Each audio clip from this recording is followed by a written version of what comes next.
পুলিশের ব্যারিকেড ভেঙে মিছিল নিয়ে সচিবালয়ে প্রবেশের চেষ্টা করে বেসরকারি শিক্ষক নিবন্ধন এবং প্রত্যয়ন কর্তৃপক্ষের নিয়োগ প্রত্যাশীরা।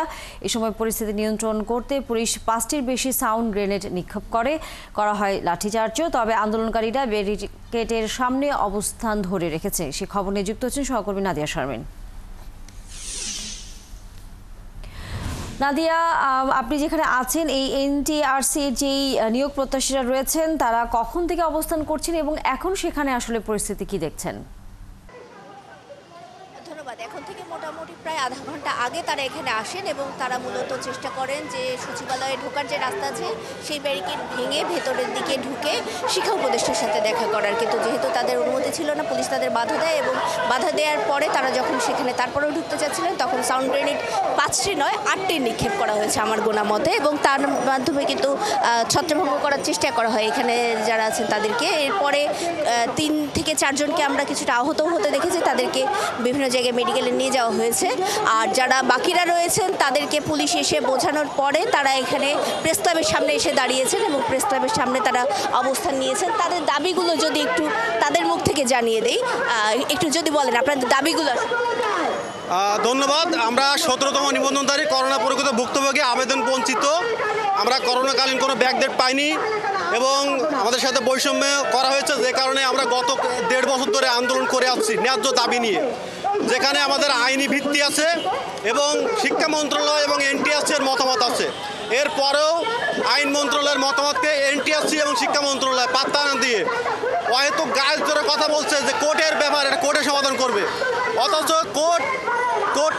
কোর্টের বিপরীতে আমরা আইন মন্ত্রণালয় থেকে পুরাপুরি আমাদের 17তম ব্যাচের জন্য একটা মতামত পেয়েছি যে এদেরকে সনাতন মেয়াদ 3 বছর থাকা সাপেক্ষে বয়সের ব্যাকডেট দিয়ে আবেদন করার সুযোগ দেওয়া যেতে পারে।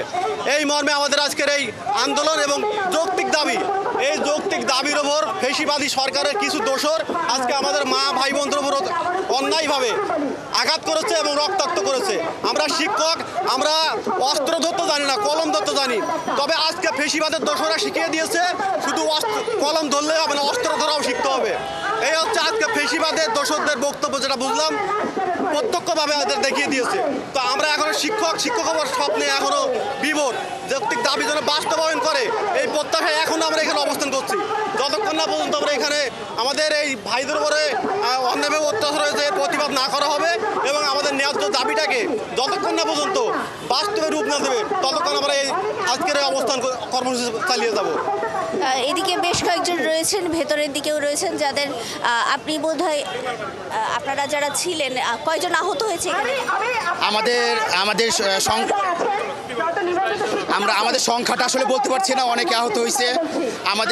আমরা সুষ্ঠুভাবে আন্দোলন করছিলাম।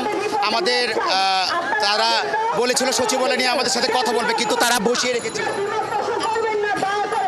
সচিবালয় নিয়ে, তারা বসিয়ে রেখেছে, তারা আমাদের সাথে কথা বলে নাই। আমরা যখন তাদের জানতে চাইছি, আমরা যখন সচিবালয় দিকে যাওয়ার জন্য সুষ্ঠুভাবে ওখানে অবস্থান কর্মসূচি দিতে যাচ্ছিলাম, সেই সময় পুলিশ আমাদেরকে আক্রমণ চালায় এবং আমাদের উপরে টিয়ার শেল এবং লাঠিচার্জ করা হয়। অসংখ্য মানুষ আহত হয়েছে, তারা হসপিটালে ভর্তি হয়েছে, তার সাথে আমরাও আহত হয়েছি। আমাদের একটাই দাবি, আমরা মেধাবী, আমরা একটা বারের জন্য সুযোগ চাই, এটাই। এখানে যারা মূল বক্তব্যগুলো দিচ্ছেন আমরা একটু তাদের কাছে চলে যাওয়ার চেষ্টা করব এবং বোঝার চেষ্টা করব আসলে তারা কি ধরনের দাবি জানাতে চান, একটু সেই বিষয়গুলো সম্পর্কে জেনে আসার চেষ্টা করব।